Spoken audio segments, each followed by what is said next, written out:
So, today we will discuss about Wolfgang Iser reading process, a phenomenological approach. तो ये chapter basically reading के importance को focus करता है कि रीडिंग पढ़ने का क्या इम्पोर्टेंस है।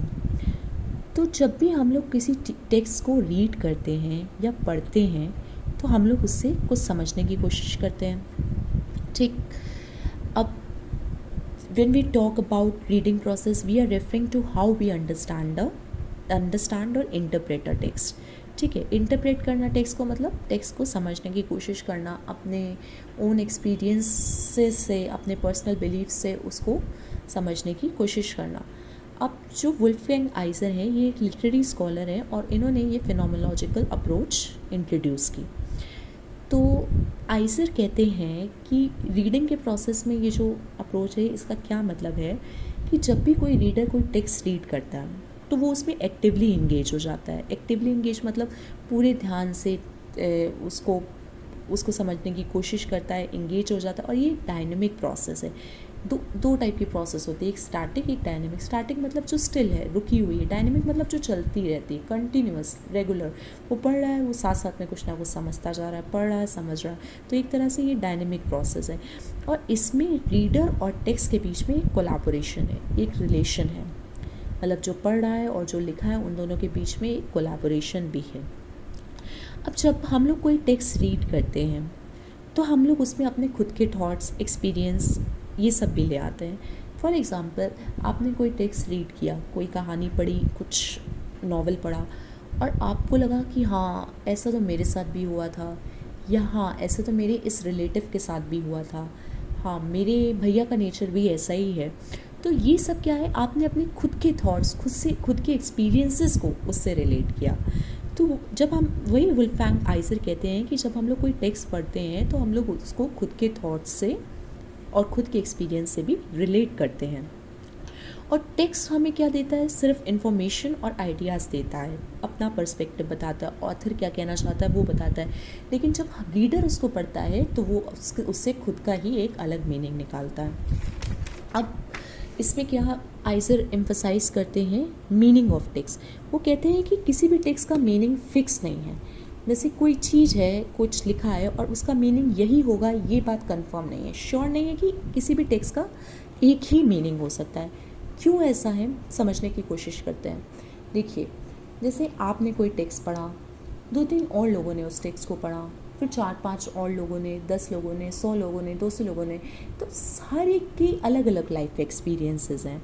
हर एक ने अपनी ज़िंदगी में अलग अलग अनुभव किया है, अलग अलग बातों को एक्सपीरियंस किया है। ठीक है, तो मेरा लाइफ एक्सपीरियंस कुछ और है, दूसरे बंदे का लाइफ एक्सपीरियंस कुछ और है। तो वो अपने लाइफ एक्सपीरियंस से उस टेक्स्ट को कनेक्ट करने की कोशिश करेगा तो एक अलग मीनिंग निकल के आएगा। मैं अपने लाइफ एक्सपीरियंस से उस टेक्स्ट को कनेक्ट करने की कोशिश करूँगी तो मेरा एक अलग मीनिंग निकल के आएगा। तो इस तरीके से हम लोग कह सकते हैं कि मीनिंग फिक्स नहीं है, क्योंकि हर एक बंदे का लाइफ एक्सपीरियंस अलग है, हर एक रीडर के बैकग्राउंड अलग है, उसकी सोसाइटी, उसका कल्चर अलग है। तो हर एक टेक्स्ट के डिफरेंट उसी तरीके से मीनिंग भी हो सकते हैं। जैसे पढ़ने वाले अलग, वैसे टेक्स्ट के मीनिंग अलग। ठीक, अब 2 चीज़ों की यहाँ पर वुल्फगैंग आइजर बात करते हैं, एक तो गैप और दूसरा फिलिंग।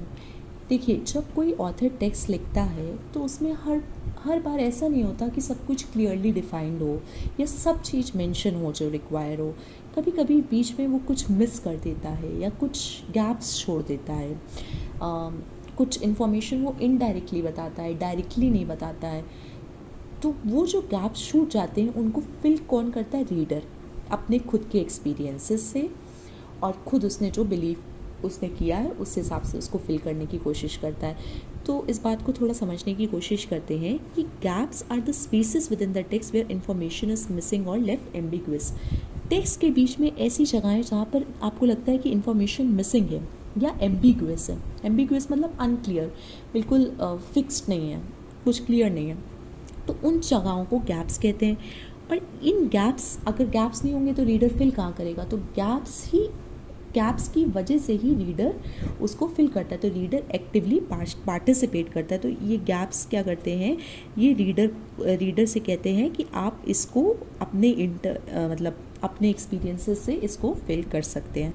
तो ये हो गया गैप्स और फिलिंग का कॉन्सेप्ट।